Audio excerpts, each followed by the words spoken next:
मन क्या है, मन को कैसे समझे, ये साधना की बहुत बड़ी ऊंची स्थिति है। ये जब तक मन को नहीं समझेंगे तब तक अध्यात्म के ऊंचाइयों तक नहीं पहुंच पाएंगे, तब तक आत्मा और परमात्मा को नहीं जान पाएंगे, तब तक अपने स्वरूप को नहीं जान पाएंगे, तब तक अपने आप से परिचय ही नहीं कर पाएंगे। सबसे पहले मन को समझना होगा। मन क्या चीज है? दुनिया में बहुत से लोगों को कोई मतलब नहीं है मन के बारे में, मन को जानते ही नहीं, मन कुछ होता ही है। लेकिन इतना भी है, जो नहीं जानता है मन क्या चीज है, वही मन के नचाए नाचता है। मन जिधर करता है उधर जाता है, मन में जो चिंता आता है वही करता चला जाता है, क्योंकि मन को काबू में नहीं करता है। मन के चलाए तन चले, जाते सर बस जाए। ये सदगुरु कबीर की साखी है। मन स्वार्थी आप रस विषय लहर फहराए। मन, ये हमारा मन ऐसे ही है। मन हमेशा अपना अपना विषय ढूंढता है। मन को हमेशा विषय चाहिए, उस विषय में रस लेना चाहता है, मन का काम है। और मन को हम ऑपरेट नहीं कर पाते हैं, मन को हम सही दिशा में नहीं ले जा पाते हैं, मन हमको गलत दिशा में ले जाता है। मन को हम जब सही ऑपरेट नहीं कर पाते हैं तो मन हमको कोऑपरेट करता है। हम मन को हम सही दिशा में नहीं ले जाते हैं तो मन हमको सही दिशा में ले जाता है, गलत दिशा में ले जाता है। अच्छा, मन क्या चीज है? क्या मन अपने आप में स्वतंत्र सत्ता है? इस चीज को पहले समझे। मन क्या अपना मालिक खुद है? मन क्या अपने मर्जी से हमको चलाता है? नहीं, मन को हम चलाते हैं, मन को हम ऑपरेट करते हैं, मन को हम दिशा देते हैं। मन को हम नहीं चला पाते हैं तब मन हमको चलाता है। जैसे एक पेड़ हो तो पेड़ की छाया होती है। अब उस छाया को आप हटाना चाहे तो छाया को मारे, छाया को डंडा से फटकारे, छाया से हवा को ठेले तो छाया बदलेगा? नहीं बदलने वाला है। छाया को हटाना है तो पेड़ को हटा दो, छाया हट जाएगा। पेड़ की छाया है, पेड़ जो खड़ा है उसकी छाया है। छाया अपने में अस्तित्व उसका कुछ भी नहीं है, पेड़ के आधार पर उसकी छाया है। वैसे ही आत्मा के आधार पर मन है। हम जब मन को सही खुराक देते हैं तब मन हमको सही खुराक देता है। मन को हम गलत खुराक देते हैं तो मन हमको गलत खुराक देता है। कुछ लोग कहते हैं, क्या बताएं महाराज जी, मन परेशान कर रहा है। मन को खुराक किसने दिया है?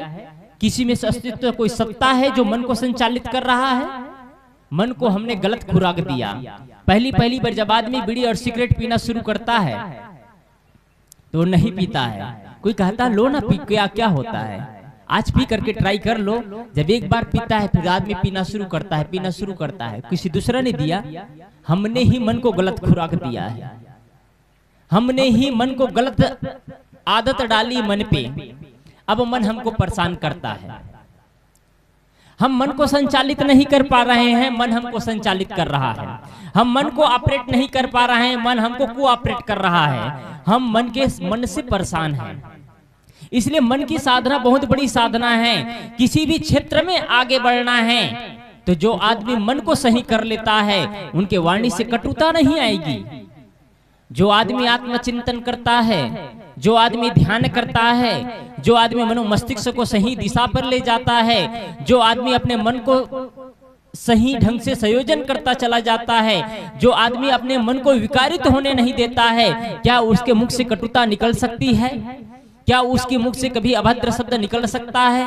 क्या कभी अपने मुख से कभी अपमान कर सकता है किसी को? क्या आप कभी अपने मुख से ऐसे शब्दों को बोल करके किसी को हिंसा कर सकता है? हिंसा वो ही नहीं है जब कोई आदमी किसी की बलि की बकरा दे, किसी को मारे, किसी को काटे, इतना ही हिंसा नहीं है। एक आदमी किसी को जीव को मारता है, काटता है तो वो मर जाता है, वो तो हिंसा है। लेकिन एक आदमी जीवित होते हुए भी शब्दों से हर पल कटु शब्द बोलता है, ये सबसे बड़ी हिंसा है। सबसे बड़ी हिंसा है। हम तौल करके, सोच करके, विचार करके, चिंतन करके, शब्दों को विचार करके बोलना चाहिए। यदि हम मन में सही चिंतन करेंगे तो कभी गलत नहीं बोलेंगे। सदगुरु कबीर साहब क्या कहते हैं, जो रहे करवा सो निकरे टोटी। करवा एक घड़ा, एक पात्र है, जिसको आप मटका कह ले, घड़ा कह ले या बर्तन कह ले, कोई भी चीज कह सकते हैं। आपके पात्र में जो होगा वही निकलेगा। यदि आप घी रखेंगे तो घी निकलेगा नल से, और तेल रखेंगे तो तेल निकलेगा, दूध रखेंगे तो दूध निकलेगा, मदिरा रखेंगे तो मदिरा निकलेगा। जो रहे करवा सो निकरे टोटी। आपके घर में जो विध्वंसात्मक हो रहा है, आपके घर में जो फूट डालने की नीतियां आ रही है, आपके मुख से कटुता निकल रहा है, आपने वही एकत्र किया है ना। आज तक हमने क्या एकत्र किया है?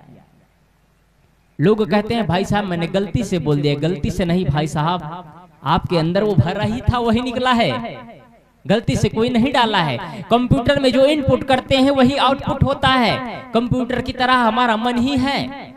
कंप्यूटर को निर्माण करने वाला कौन है? उसको हार्ड डिस्क का निर्माण करने वाला कौन है? इंसान ने तो ही निर्माण किया है। अपने बुद्धि वैसा है वैसे उसको हार्ड डिस्क का निर्माण कर दिया। जो इस पर इनपुट करता है वही उस पर आउटपुट होता है। आपके मोबाइल में जो रहता है वही तो निकलता है। आप कोई चीज प्ले करते हैं, कोई वीडियो को प्ले करते हैं, कोई चित्रों को प्ले करते हैं, तो क्या चित्र प्ले जो होता है, जो आपके मोबाइल में है, आपके अंदर जो रहता है वही आउट होता है। हम अपने अंदर क्या संग्रह कर रहे हैं, कौन से विचारों को स्थान दे रहे हैं, हमने आज तक कौन से स्थानों को महत्व दिया, कौन से जगह को महत्व दिया, कौन सा कहां पर बैठना चाहिए, कहां उठना चाहिए, कहां बोलना चाहिए, क्या इस पर चिंतन किए?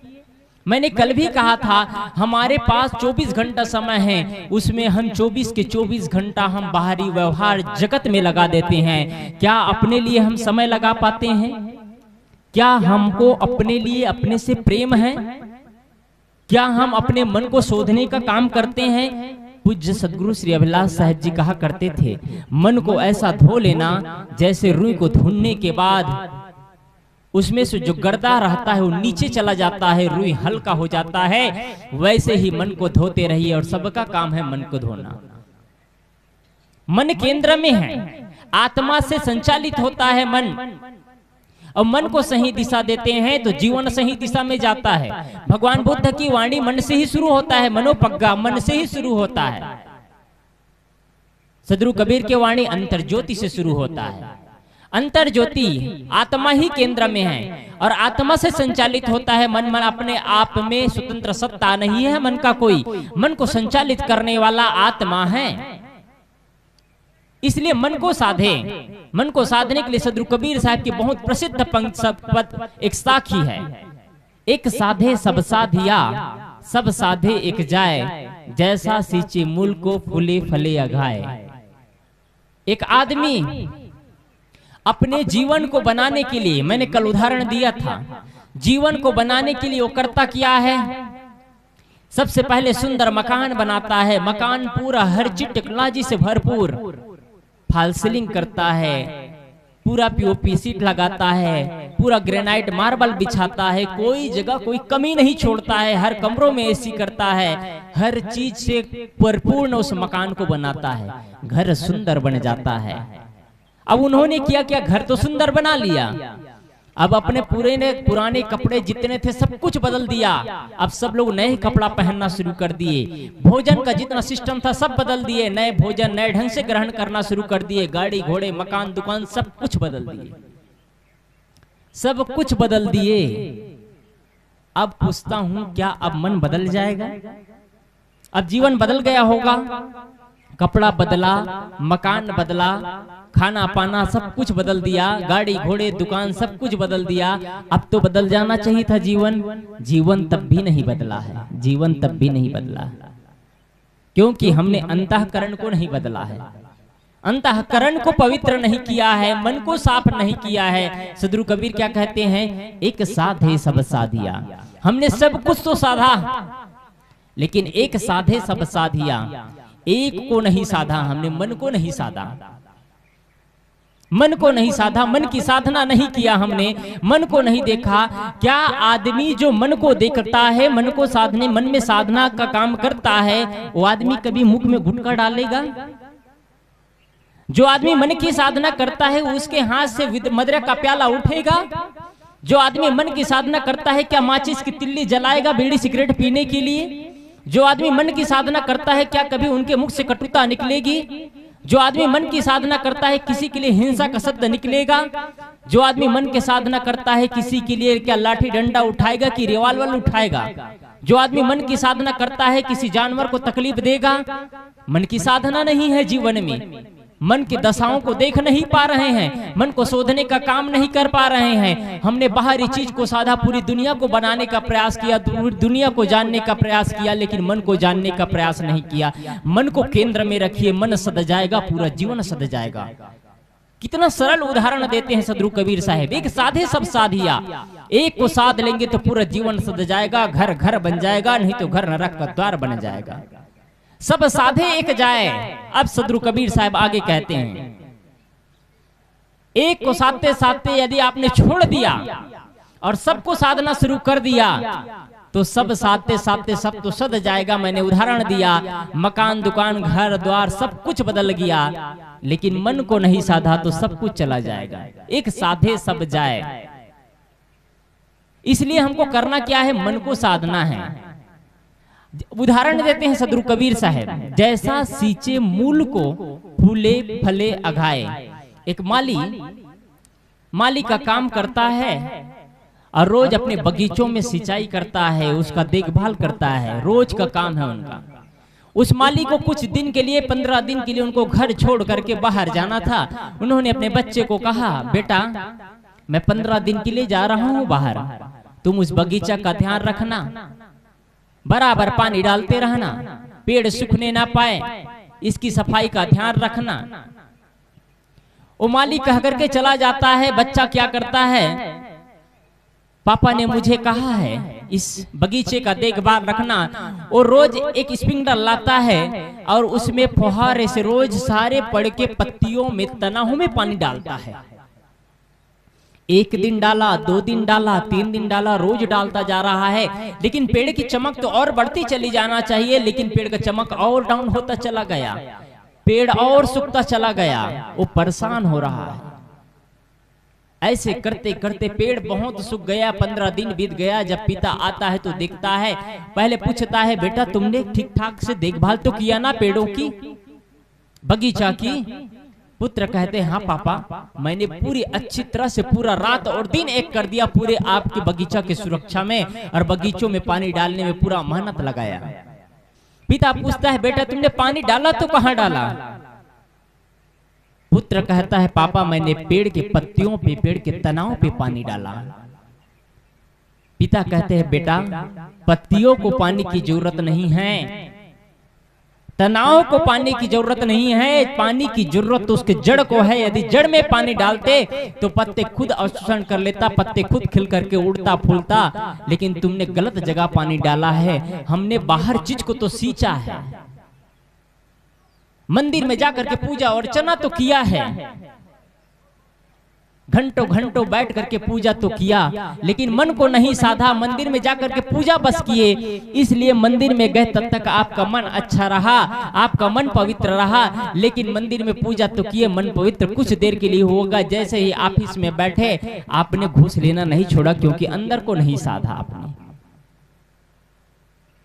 जैसे ही काम करना शुरू किए, बिजनेस व्यापार शुरू किए, तो कंकड़ चने में कंकड़ मिलाने का व्यापार शुरू कर दिया आपने, क्योंकि अंदर को नहीं साधा। जैसे ही व्यवहार क्षेत्र में आए, जब तक अध्यात्म क्षेत्र में थे, पूजा पाठ कर रहे थे, आपका मन पवित्र था, आपका मन आनंद में डूबा हुआ था। लेकिन जैसे ही पूजा पाठ से नीचे उतर करके अध्यात्म व्यवहार क्षेत्र में आते हैं, वैसे ही आपके मुख से कटु वचन निकलना शुरू हो गया, क्योंकि मन को नहीं साधा। मन की साधना सबसे बड़ी साधना है इस दुनिया में, इससे बड़ी साधना कुछ भी नहीं हो सकता है। और मैंने कल बताया था, ध्यान की प्रक्रिया बताया था। ध्यान केंद्र में क्या है? निर्विकल्प की समाधि। निर्विकल्प समाधि ये सबसे बड़ी समाधि है, और इससे बड़ी समाधि कुछ भी नहीं है।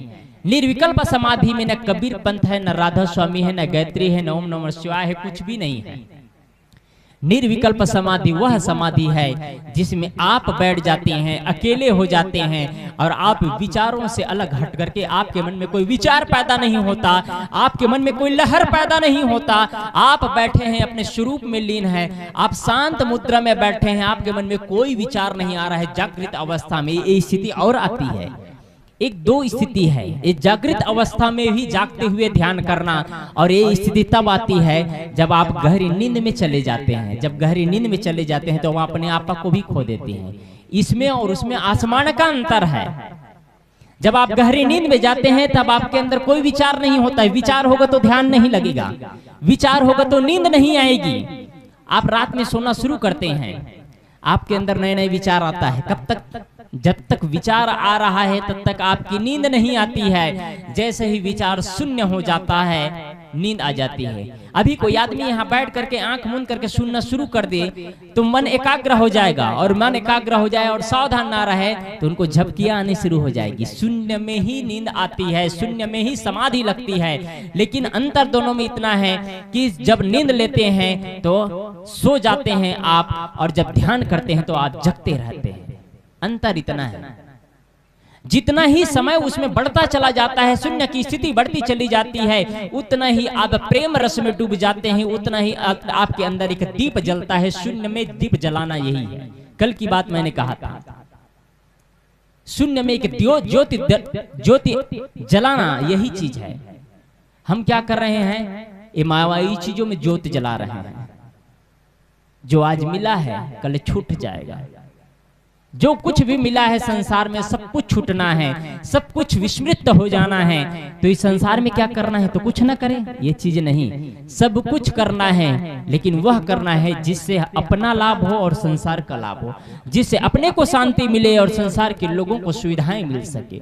हम वह काम न करें जो कि रात्रि में हम रात्रि में सोने जाए तो रात्रि में करवटें बदलते रह जाए, नींद ना लगे।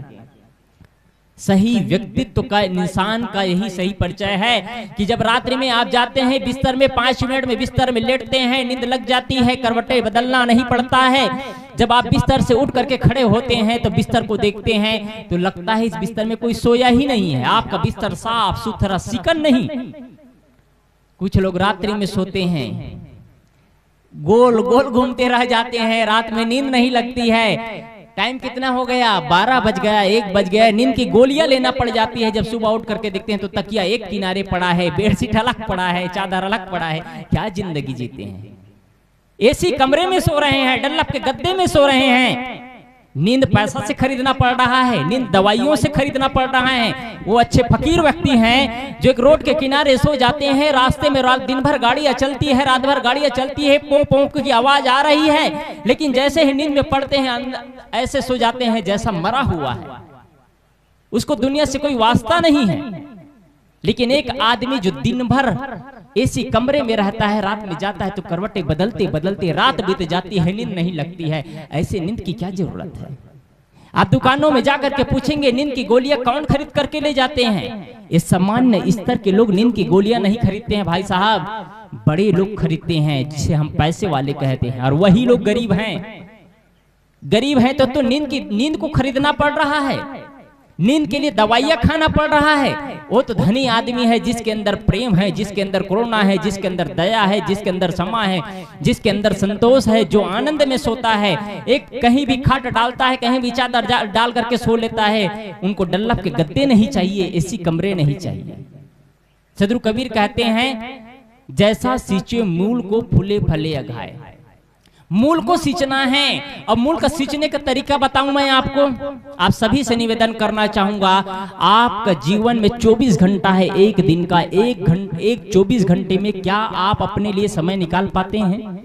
बिस्तर से उठते हैं, स्नान किए, भोजन किए, ड्यूटी में गए, ऑफिस से आए, फिर भोजन किए, फिर सो गए, फिर यही प्रक्रिया चलता रहता है। क्या हमारा जीवन इतना ही के लिए है? कुछ पैसा कमाओ, कुछ मकान दुकान बढ़ाओ, कुछ बच्चे परिवार बढ़ा लो, कुछ धन संपत्ति बढ़ा लो। क्या जीवन का इतना ही उद्देश्य है? यदि जीवन का इतना ही उद्देश्य होता तो मैं घर नहीं छोड़ता, आपके बीच नहीं होता, आप लोगों को नहीं पाता मैं। जीवन का उद्देश्य होना चाहिए। मैं कहा करता हूं कि मनुष्य जीवन का एक ही उद्देश्य होना चाहिए। किसी भी पंथ से हो, किसी भी संप्रदाय से हो, किसी भी जाति से हो, किसी भी मजहब से हो, और चाहे किसी भी राष्ट्र से हो, मनुष्य का एक ही उद्देश्य होना चाहिए, आत्यांतिक सुख की प्राप्ति। उसमें ना कोई पंथ है, ना कोई मजहब है, ना कोई गुरु है, ना कोई शिष्य है। आत्यांतिक सुख की प्राप्ति। क्या उस सुख के लिए आपके पास समय है? आत्यांतिक मतलब कभी छूटने वाला नहीं है। वह सुख जो सबको चाहिए, वह प्रेम जो सबको चाहिए, वह करुणा सबको चाहिए, वह दया क्षमा सबको चाहिए। क्या इसके लिए आपके पास समय है? हम अपने लिए समय नहीं दे पा रहे हैं। हम समय हमारा सब दुनिया के आर्थिक व्यवस्थाओं में बढ़ता चला गया, दुनिया के झंझटों में हमारा समय कटता चला गया। हमको अपने जीवन के लिए समय नहीं, तो इस जीवन का क्या महत्व है? एक आदमी पूजा करता था। एक व्यक्ति है, बहुत बड़ा व्यापारी है, बहुत बड़ा व्यापारी है, और वो 24 घंटा काम में लगा रहता है, लेकिन 15 मिनट पूजा के लिए समय निकालता है। लेकिन पूजा भी बड़ी गजब की चीज है। श्रद्धा से आदमी अंधश्रद्धा में बढ़ जाता है, अपने आप का विवेक नहीं कर पाता है। अजीब है पूजा भी। अब पूजा भी किसकी करना चाहिए आदमी नहीं जानता है। किसी की श्रद्धा है, कोई मंदिर में जाता है, कोई और कहीं जाता है, वो अपनी श्रद्धा है, लेकिन ये पूजा ज्यादा महत्वपूर्ण नहीं है। पूजा तो वो होना चाहिए जिससे हमको ज्ञान मिले। पूजा चेतन की होना चाहिए, लेकिन हम जड़ चीजों में प्रेम बढ़ता चला गया, हमारी बुद्धि भी वैसे होती चली गई। हमको किसकी पूजा करना है? प्रथम स्थान में हमको माता पिता को स्थान देना चाहिए। प्राइमरी ये है, माता पिता पहले हैं, जिसके बदौलत हम हैं। अगर माता पिता ही नहीं होते तो हम इस जगह पर नहीं होते, हमारी ये काबिलियत नहीं होती, हम पढ़ते लिखते दुनिया के सारा झंझट ही नहीं जानते। लेकिन माता पिता को भी भूल गए लोग, और गलती तो माँ बाप की है जिन्होंने अपने बच्चों को पूजा पाठ नहीं सिखाया। माता पिता की गलती है, कभी आरती की थाल लेकर के अपने माता पिता के चरणों में मत्था नहीं टेका, माता पिता के सामने आरती का दीप नहीं जलाया, उनके चरणों में बैठ करके बंदगी प्रणाम नहीं किया, एक मूर्ति में जा करके मत्था टेकना सिखा दिया अपने बच्चों को, लेकिन अपने जीवन में असली माता पिता, असली देवी देवता से साक्षात्कार ही नहीं करा पाया। कौन सा जीवन है ये? हम शून्य की ओर चलते चले जा रहे हैं, शून्य की ओर दौड़ते चले जा रहे हैं, जहां से हमको अंतिम में कुछ भी नहीं मिलना है, शून्य में चले जाएंगे। यदि आज हमारे पास विषम परिस्थिति आ जाए, आज हमारी एक ऐसी समस्या खड़े हो जाए, तो कौन से भगवान आपको बचाने आएंगे? इधर बैठी देवी और इधर बैठे देवता ही बचाएंगे। इसके अलावा इस ब्रह्मांड में और कोई देवी देवता नहीं आएंगे। इस चीज को याद रखना चाहिए। आज हमारे पास समय की कमी होती चली जा रही है, हमारा समय गलत जगह दोहन होता चला जा रहा है। वो आदमी 24 घंटा काम में लगा रहता था, लेकिन 15 मिनट पूजा का समय निकालता, पूजा करता। तो एक संत के पास उन्होंने गया, संत के पास प्रार्थना किया। संत ने पूछा, तुम क्या करते हो? कहे, भगवान मेरा एक व्यापार है जिसमें मुझे 24 घंटा समय देना पड़ता है, कुछ पूजा पाठ का समय निकल पाता है, क्योंकि आज का मुख्य उद्देश्य लोगों का वही है।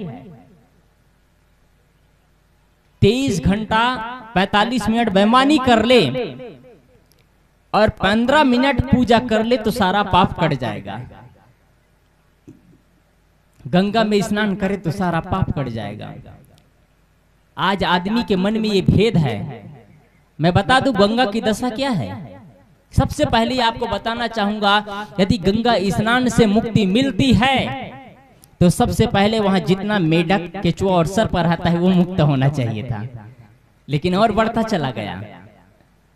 उसके अंदर भाई तो जीव है, वो तो उसमें डुबकी रोज लगा रहा है, 24 घंटा उस पानी में डूबा है। पहले वो मुक्त होना चाहिए था, तब इंसान मुक्त होता। जिस गंगा की पूजा के बारे में चर्चा होती है, सदगुरु कबीर ने कभी नहीं कहा कि गंगा की पूजा से मुक्ति मिलती है, गंगा के दर्शन करने से मुक्ति मिलती है, गंगा में स्नान करने से मुक्ति मिलती है। कुछ लोगों ने कहा, कुछ वर्गों ने कहा, वो उनका समझ है। जिसकी जितनी बुद्धि होती है, जिसका जितना विवेक होता है, उतना ही वो चीज बताते हैं। जो आदमी मन को समझेगा वो बाहर आलंबन नहीं लेगा, वो बाहर तीर्थ यात्राओं की बारे में नहीं सोचेगा, मन को तीर्थ यात्राओं में ले जाएगा। सदगुरु कबीर साहब इस पर कहे हैं, तीरथ गए 3 जना चित चंचल मन चोर, एक कौ पाप न काटिया लादिन मन 10 और। गजब की पंक्ति है।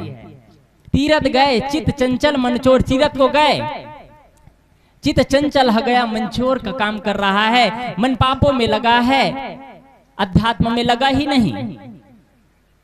एक भी पाप तो मन से कटा नहीं, और मन में 10 पाप लाद लिए। कोई चीज देखे वही चोरी करके आ गए, गंगा से प्रयागराज में गए वही चोरी करके आ गए। कोई चप्पल चोरी करके आ गए तो किसी का जेब काट लिया, तो भगदड़ मचा, तो इसमें किसी का थैला उठा करके भाग गया, कोई किसी का मोबाइल लेकर के भाग गया। पाप तो कटा नहीं और मन गंदा होता चला गया। इसलिए सदगुरु कबीर साहब को ऐसा ही कहना पड़ा। मैं गंगा की बात कह रहा था, सदगुरु कबीर साहब गंगा के लिए भी कहे हैं, जाको मन निर्मल भया। अब मन की बात देखिए, जब हम हरि और परमात्मा ईश्वर खुदा गाढ़ पाना प्राप्त करना चाहते हैं। मैं कल कहा था ईश्वर कहाँ निवास करता है, मैंने कल उदाहरण दिया था, ईश्वर हृदय में निवास करता है। मैं उदाहरण दिया था, एक गाड़ी में, मोबाइल में, माइक में, गद्दे में, कपड़े में हृदय नहीं हो सकता तो वहां ईश्वर भी नहीं हुआ सकता। सदगुरु कबीर की पंक्ति में क्या है, सदगुरु कबीर क्या कहते हैं,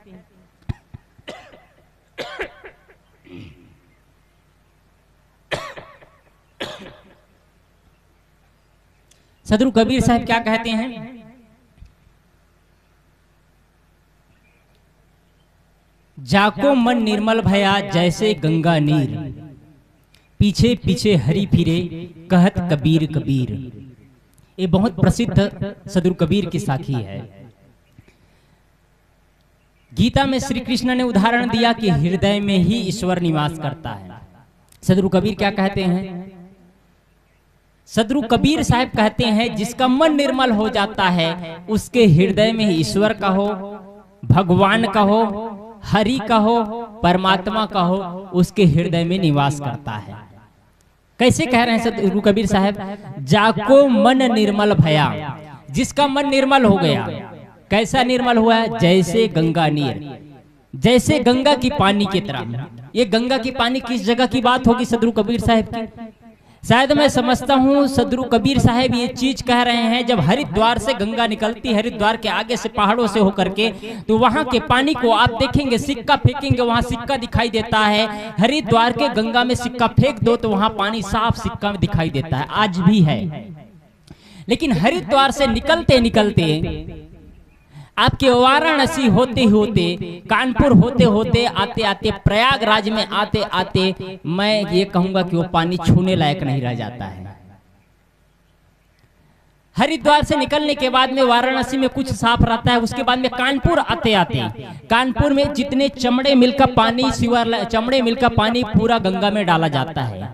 उसके बाद में प्रयागराज में, प्रयागराज का एक सिस्टम ऐसे बन चुका है, वहां की कहना चाहिए पूरा शहर ऐसे बसा है कि वहां जितना भी सीवर लाइन का पानी निकलता है, पूरे प्रयागराज का, जहां कई लाख जनसंख्या है, उसके पूरे सीवर लाइन के पानी को प्रयागराज में डाला जाता है। इसका उदाहरण कहाँ है, हमारे आश्रम से 500 मीटर पीछे, जस्ट 500 मीटर पीछे इतना मोटा बड़ा पानी पूरे प्रयागराज को सीवर लाइन में डिवाइड किया गया। सीवर लाइन से अंदर अंदर पूरा पानी आता है, करीब करीब 4 फीट की पाइप होगी ऊंचाई, उसमें इतना मोटा पानी आता है, उसको एक टैंक में डाला जाता है।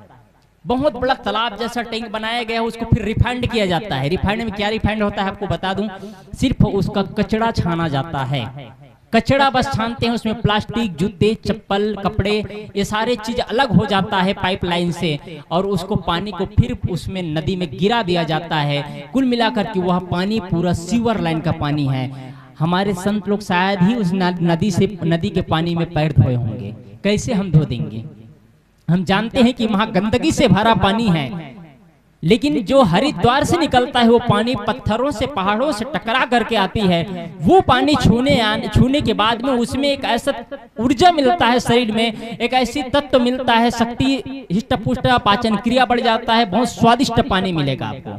कहीं फिल्टर का पानी उतना साफ नहीं होगा, उतना अच्छा नहीं होगा, फिल्टर में तो सारे पोषक तत्वों को मार दिया जाता है, लेकिन वो पानी इतना साफ सुथरा पानी। उस पानी की स्थिति को देखते हुए सदगुरु कबीर ने कहा जैसे गंगा नीर, पानी इतना साफ और निर्मल और स्वच्छ है, पीने के बाद शरीर में एनर्जी बढ़ जाती है, ताकत मिलता है, आनंद महसूस होता है। वैसे ही उदाहरण दे रहे हैं, जाको मन निर्मल भया जैसे गंगा नीर, पीछे पीछे हरि फिरे कहत कबीर कबीर। जैसे पानी स्वच्छ हो साफ रहता है, वैसे ही मन को भी स्वच्छ और साफ कर लेना है। मन को भी स्वच्छ और साफ कर लेना है। फिर आपको किसी खुदा, किसी गॉड, किसी अल्लाह, किसी परमात्मा, किसी ईश्वर, किसी देवी, किसी देवता, किसी भगवान, किसी भगवती के पीछे जाने की जरूरत नहीं है। आपके पीछे पीछे हरि जाएगा। फिर कितना गजब के बात है। ऐसा कहने वाला सदगुरु कबीर, कोई बिरला व्यक्ति ऐसे साफ साफ कहे होंगे कि हरि और परमात्मा के लिए आपको मंदिरों में जाने की जरूरत नहीं है। हरि और परमात्मा के लिए किसी तीर्थ स्थान में जाने की जरूरत नहीं है। हरि और परमात्मा के लिए कहीं बलि और बकरे चढ़ाने की जरूरत नहीं है। आज मंदिरों में बलि और बकरे चढ़ाए जाते हैं, बलियां दी जाती है, निरीह जीव की हत्या किया जाता है। क्या कोई मन के साधना करेगा उनके हाथ से तलवार की बंदूकें उठेगी? क्या कभी मन की साधना करेगा वो हलाल कर पाएगा? क्या कभी जो आदमी मन की साधना करेगा वो किसी क्या हिंसा कर पाएगा? मन की साधना नहीं है। हमारे सरकार ने सारी व्यवस्था किया, लेकिन मन पर ध्यान नहीं दिया। हमारे सरकार ने इतनी टेक्नोलॉजी की व्यवस्था कर दिया, आदमी को विकास करने की इतनी पद्धतियां बता दिया कि आज हमारे विज्ञान के चमत्कार है। विज्ञान के चमत्कार है। देश और काल की दूरी घटती चली गई। जिन यात्राओं को पहले हम 6 महीने साल भर में करते थे, उन यात्राओं को आज घंटा 2 घंटा में कर लेते हैं। जो हम कल्पना भी नहीं कर सकते थे कि हम बैठे बैठे हजारों किलोमीटर दूर व्यक्ति को हम रूबरू देख सकते हैं, वीडियो कॉल से हम बात कर सकते हैं। आज विज्ञान ने सब कुछ करके दिखा दिया। लेकिन आश्चर्य की बात यह है कि विज्ञान ने सब कुछ तो किया, लेकिन भाई और भाई से दिल की दूरी बढ़ती चली गई। माता और पिता से दिल की दूरी बढ़ती चली गई। देरान और जेठान से दिल की दूरी बढ़ती चली गई। आज भाई और भाई में दरार पैदा होता चला गया। लोगों के आंखों से लज्जा और शर्मिंदा खत्म होता चला गया। ये विज्ञान की देन है। विज्ञान का सही सदुपयोग करना चाहिए, लेकिन विज्ञान को लोगों ने विस्फोटक सामग्री की तरह गलत उपयोग करते करते आज हम अपनी मर्यादाओं को भूलते हुए चले गए। विज्ञान की ही तो देन है कि आज हर घर में, हर गांव में, मोहल्लों में रेस्टोरेंट और होटल बनता चला जा रहा है। आज माँ के हाथ से किया हुआ भोजन अच्छा नहीं लगता है, पत्नी के हाथ से बनाया हुआ भोजन अच्छा नहीं लगता है, बहू के बनाया हुआ हाथ से भोजन अच्छा नहीं लगता है, रेस्टोरेंट में बना भोजन अच्छा लगता है। आज हमारे देश में जो कैंसर की बीमारियां आ रही है, हार्ट अटैक हो रहा है, बड़ी बड़ी बीमारियां सामने आ रही हैं। ये जो समोसा और कचौड़ी खाते हैं ना, जो कई बार उस तेल में रिफाइंड तेल में कई बार उसमें पकाते जाते हैं, कभी तेल तो बदलते नहीं है, वो तेल जहर बन जाता है आपका। उस तेल में आप जा करके बड़े चाव के साथ खाते हैं। आपका घर में आप सूखी रोटी खा लीजिए आत्मीय जनों, लेकिन होटल में वैसा भोजन मत करिए। भोजन होटल में कभी नहीं करना चाहिए जिस होटल में तेल से बना भोजन, क्योंकि कभी होटल में तेल को बदला नहीं जाता है और बड़े चाव के साथ आप बैठ करके खाते हैं उस भोजन को। आप भोजन नहीं जहर ग्रहण करते हैं। आपके राजस्थान में खाने पीने की पद्धति बढ़ती चली गई है और इतना तला भुना हुआ चीज खाते हैं। हमारे संत लोग भोजन बनाते हैं, वो भोजन खा करके देखिएगा। लेकिन जिसको तला भुना खाने में आनंद है, उसको हम लोग के रसहीन भोजन में क्या आनंद आएगा? हम लोगों को यही अच्छा लगता है। यदि स्वास्थ्य अच्छा रखना चाहते हैं, मानसिक स्थिति को अच्छा रखना चाहते हैं, अपने जीवन में अपने शरीर के पाचन तंत्र को अच्छा रखना चाहते हैं, तो ये पैकिंग चीज से बचा करके रखिए अपने को। तला भुना चीज खाने से बचिए, रिफाइंड तेल से बचिए। रिफाइंड तेल बहुत ज्यादा खतरनाक चीज है। आपके यहाँ राजस्थान में सरसों बहुत होता है, ऐसे आप ज्यादा से ज्यादा सरसों तेल का उपयोग करिए। लेकिन सरसों तेल से हर चीज छाना नहीं जाता है, कैसे खाएंगे? समस्या तो ये आ जाएगी। आपके यहाँ बहुत ज्यादा ही तला भुना जाता है। निवेदन है आप इन चीजों से बचिए। अभी जब से हम लोग आए हैं परसों से, तब से देख रहे हैं पूरा भंडारी हलवाई चल ही रहा है और अंत तक चलता ही रहेगा ये। और जगह हम लोग जाते हैं, छत्तीसगढ़, मध्य प्रदेश, और बिहार मध्य प्रदेश में भी कुछ आपका प्रभाव पड़ा है, लगा है इसलिए, लेकिन छत्तीसगढ़ और बिहार में ये चीज नहीं है।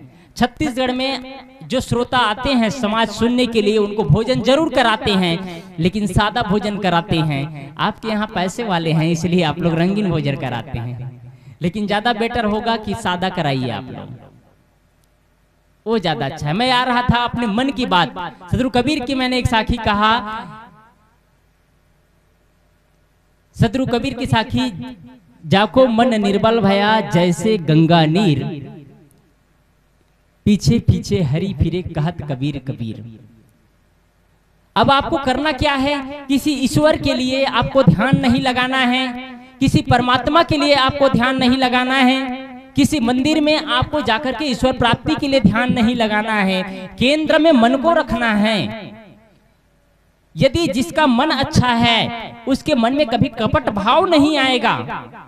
मन का बड़ा खेल है, मन बड़ा जादूगर है। मन स्वतंत्र सत्ता नहीं होते हुए भी मन आपको चलाता है, और मन गलत दिशा में जब ले जाता है तो हम जो चीज नहीं खाना चाहिए वो चीज खाते हैं, जो नहीं बोलना चाहिए वो चीज बोलते हैं, जहां नहीं जाना चाहिए वहां जाते हैं, और परिणाम में होता है कि घर परिवार टूट करके बिखर जाता है। आत्मीय बंधुओं, किसी चीज के निर्माण में समय वर्षों लग जाता है, लेकिन किसी चीज को तोड़ने और फोड़ने में समय नहीं लगता है। वैसे ही मन को गलत करने में, मन को सही बनाने में, मन को अच्छे दिशाओं में ले जाने में बहुत परिश्रम की जरूरत होती है। लेकिन जब मन गलत जगहों में, गलत विषयों में रस ले लेता है तो बार बार वही रस को चखना चाहता है, बार बार वही रस में रसपान करना चाहता है, जीवन में आनंद नहीं मिलता है। एक बार आपको करना क्या है, अब साधना करना। अंतिम निचोड़िए, आप सभी अपने जीवन के व्यस्तम समय से रात्रि में सोने के बाद जब बिस्तर में सुबह उठते हैं तो आप 5 बजे उठते हैं तो 5 बजे, 6 बजे उठते हैं तो 6 बजे, 7 बजे उठते हैं तो 7 बजे। एक बार और याद रखिए, आप सोने का समय भी जानिए। आज आदमी का सोने का समय बिगड़ गया क्योंकि मन पर ध्यान नहीं दिया ना, मन केंद्र में है ना। आदमी 12 बजे सो रहा है, 1 बजे सो रहा है, 2 बजे सो रहा है। आपका जीवन है, आत्मीय जनों, जीवन को आप सही समय में सोइए, ब्रह्म मुहूर्त में उठिए, कम से कम 5-6 बजे तक तो उठ जाइए। सुबह का वातावरण शुद्ध होता है, जंगलों में, पेड़ पहाड़ों में, पहाड़ों की तरफ आप घूमते हुए चले जाइए, विचरण करिए, वहां के शुद्ध ऑक्सीजन हवा को लीजिए। मन में एक मस्त मुस्कान होगा, चेहरे में मुस्कान होगा, मन में आपके अंदर ही अंदर लगेगा कि अब सुंदर हवाएं मिल रही है, मन ऑटोमेटिक शांत हो जाएगा। एक आदमी पीपल के नीचे बैठ जाता है, सुंदर हवाएं आ रही है, मुग्ध हो रहे हैं उस हवाओं में, वहां कोई विचार पैदा नहीं होता है। जगह का भी महत्व होता है। जब आदमी एकांत जगह में बैठता है, सुंदर हवा आ रही है, वातावरण साफ है, चंचलता नहीं है, वहां बैठने पर भी मन शांत होता है। केंद्र में मन को आपको रखना है। सुबह क्या करना है, आपको बिस्तर से उठने के बाद आपको बैठ जाना है। 5 मिनट 10 मिनट आप अपने लिए समय निकालिए, बहुत समय नहीं, आपके पास 1 घंटा है तो और अच्छा, लेकिन 5 मिनट और 10 मिनट समय निकालिए और अपने आप से कहिए, कल से शुरुआत करिए, आज से शुरुआत करिए, आज से मुझे अपने जीवन का निर्माण करना है। आपके जीवन में बहुत सारे विषय होंगे। मुझे सुबह उठ करके भोजन बनाना है, एक विषय है। मुझे उठने के बाद में घर की सफाई करना है, बच्चों को स्कूल जाने की तैयारी करना है, टिफिन तैयार करना है, कॉलेज जाना है, ड्यूटी जाना है, खेत खलिहान जाना है, ऑफिस दफ्तर जाना है। ना जाने कितने चैप्टर और विषय हैं आपके पास। इसमें एक विषय और जोड़ लीजिए। कौन सा विषय? अब मुझे अपने जीवन का निर्माण करना है, अब मुझे अपने जीवन को सींचना है, अब मुझे अपने जीवन को सुगंधी से भरना है, अब मुझे अपने जीवन को अच्छा बनाना है, अब मुझे अपने जीवन को अच्छा बनाना है। एक विषय आप लोग और जोड़ लीजिए। बिस्तर में उठिए, 6 बजे उठते हैं, बैठ जाइए, उठने के बाद बैठ जाइए, सीधा बैठिए, रीढ़ की हड्डियां सीधा हो, पालथी मोड़ करके बैठ जाइए और आत्मचिंतन करिए कि अब मुझे प्रेम से जीना है, किसी के साथ लड़ाई नहीं करना है, किसी को क्रोध भरे शब्दों में नहीं बोलना है, अहंकार से नहीं बोलना है, किसी को कटु नहीं बोलना है, किसी के लिए गलत चिंतन नहीं करना है। आप रोज प्रयास करिए, अब मुझे जीवन को बदलना है, अब मुझे पुरानी जिंदगी नहीं चाहिए जिसमें राग और द्वेष हो, जिसमें लड़ाई और झगड़ा हो, जिसमें तू मैं हो, जिसमें जीवन में बंधन ही बंधन, जिसमें जीवन में तिरस्कृत भाव से जीते हैं। ये क्या जिंदगी है जो जीवन में रौनकता ना हो, जीवन में चमक ना हो, जीवन में उदासी उदासी मरे मरे जिंदगी जीना, ये क्या जिंदगी है? ये तो जीवन में एक चमक होना चाहिए। अपने इंद्रियों में सावधानी साधना की जरूरत है, अपने इंद्रियों को संयमित करने की जरूरत है। जो आदमी मन की साधना करता है वो अपने इंद्रियों को भी संयमित कर लेता है। जो आदमी मन की साधना नहीं करता है वो आदमी अपने इंद्रियों को भी संयमित नहीं कर पाता है। फिर इंद्रियां चंचल होती चली जाती है, इंद्रियां फिर हमको इधर उधर नचाती है। इसलिए हमको करना क्या है, 5 मिनट उठ करके बैठ जाना है और सबको आशीर्वाद देना है। अपने माता को पिता को आशीर्वाद दीजिए, सूर्य को प्रकृति को आशीर्वाद दीजिए, वातावरण को आशीर्वाद दीजिए, पूरे समाज को आशीर्वाद दीजिए और बैठ करके आत्मचिंतन करिए और बिस्तर से उठने के बाद सबको धन्यवाद दीजिए, सबको धन्यवाद दीजिए, सबको धन्यवाद दीजिए, सबके लिए आभार महसूस करें जिसके बदौलत आप होते हैं, जिसके बदौलत आप होते हैं। प्रथम कदम जमीन पर रखते ही एक संकल्प भाव से जमीन पर कदम रखना है कि मुझे अब सुंदर जीवन का निर्माण करना है।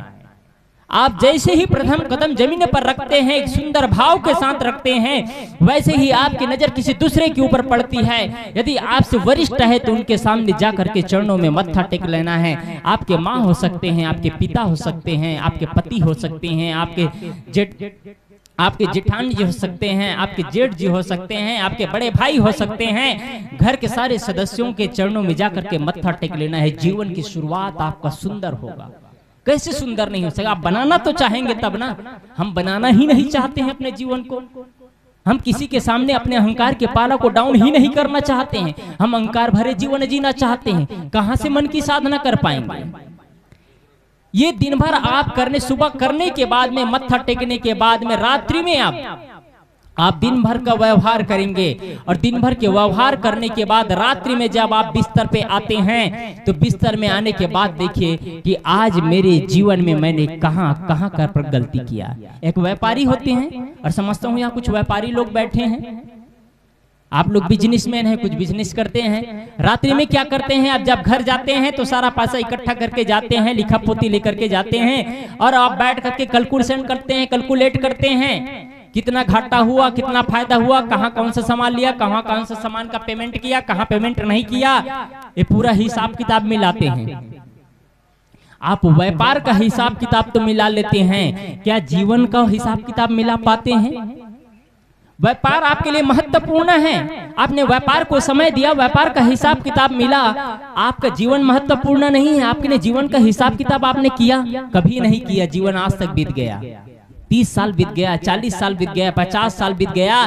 कभी बैठ करके रात्रि में 5 मिनट अपने लिए समय निकाल के अपने जीवन के एक दिन का 24 घंटा का कैलकुलेशन नहीं कर पाए तो किसके लिए हम समय लगा रहे हैं? समय को बस दुनिया के मायावी चीजों के लिए। ये चीज भी बहुत जरूरी है लेकिन ज्यादा महत्वपूर्ण आप हैं तब संपत्ति का महत्व है, आप हैं तब परिवार का महत्व है, आप हैं तब गाड़ी घोड़े मकान दुकान का महत्व है, आप हैं तब पूरा ऐश्वर्य का महत्व है, आप हैं तब पूरे संसार का महत्व है। और आप ही ना हो, आपका मन ही सही ना हो तो ये सारी चीजों का महत्व क्या रह जाएगा? अभी महसूस करिए, यदि आपका मन, हमारा मन कहीं विचित्र हो जाए और हम पागल की तरह भटकना शुरू कर दे तो हमारे लिए सारे चीज तो फीका पड़ जाएगा, सब बेकार चला जाएगा। इसी को बनाए रखने के लिए ध्यान की जरूरत है। 5 मिनट आप सुबह समय देते हैं, फिर रात्रि में सोते समय आप 5 मिनट बैठ करके कैलकुलेट करिए कि मैंने मन को कितना देखा है। यदि आप मन को देखना शुरू करेंगे तो आपके घर के लड़ाई बंद हो जाएगा। यदि आप मन को देखना शुरू कर देंगे तो देरान जेठान में जो विवाद पैदा होता है वो सोचेंगे कोई बात नहीं, गलती तो उसकी हुई लेकिन मैं तो गलती ना करूं, वो तो वैसा ही हुआ, तू मत हो अयान, वो निर्गुणी अतः गुणवंता मत एक ही में शान। हम क्या करते हैं, वो निर्गुणी समझते हैं और अपने आप को गुणवान समझते हैं और हम एक उनके जैसा हम भी करना शुरू कर दे तो उनमें और हम में अंतर क्या रह गया? इसलिए हम सबको करना क्या है, अगर सामने वाला गलती करता है तो वो गलती हम न करें, और वो गलती कर दिया तो अपने में हिम्मत है, ताकत है, तो उनके गलती को अकेले में बताने का प्रयास करे कि आपने ऐसा गलती किया था, आपको ऐसा गलती नहीं करना चाहिए। मन आप ही आप आपके जीवन में साधना के क्रम में बढ़ता चला जाए। मैं शुरू से लेकर के मन पर बोल रहा हूं। आज ये पूरा संसार माया विस्तार जो दिख रहा है मन का ही विस्तार है, और मन अवस्थित है इसलिए पूरा संसार अवस्थित है। कोई आदमी आत्मा चिंतन करेगा, ध्यान करेगा, क्या वो शराब भट्टी खोलेगा? क्या कभी नहीं खोल सकता है। कोई आदमी आत्मा चिंतन करेगा, ध्यान करेगा, क्या वो मटन मछली बेचेगा? क्या कभी नहीं हो सकता है। आदमियों ने केंद्र नहीं लगाया। भारत सरकार के पास मैंने कहा बहुत सारे टेक्नोलॉजी है, आदमी को विकास की पद्धति में ले जाने के लिए, बढ़ाने के तरीका है, लेकिन सरकार के पास ऐसा कोई पद्धति नहीं है जिसमें मन की साधना किया जाए। ऐसा कोई पद्धति नहीं है सरकार के पास। आपके जीवन को आध्यात्मिक ऊंचाइयों को छूने के ऐसा सरकार के पास कोई टेक्नोलॉजी नहीं है। अगर ऐसा पद्धति होता तो सरकार के एसआई मार्का लगता है, तब शराब की भट्टियां खुलता है। सरकार जब लाइसेंस देता है तभी सरकार लोग शराब भट्टी खोल पाते हैं, शराब भट्टी सारे बंद हो जाते हैं। सरकार लाइसेंस देते हैं तब आप गुटखा और पाउच बेच पाते हैं दुकानों में। सरकार जब छूट देता है तभी आपके गांवों में मांस मछलियां बिकती है। सरकार की तो कमी है। सरकार को अर्थ चाहिए, तो अर्थ कहां से लेना है? गलत ढंग से अर्थ इकट्ठा करते हैं, वही अर्थ समाज में बिखेरते हैं। इसलिए आत्मीय सज्जनों एवं देवियों, आप सभी से मैं शुरू से अंतिम तक मैंने कहा कि मन की साधना सबसे बड़ी साधना है। इसलिए हम मन के साधने का काम करें। बोलिए सद्गुरु देव की।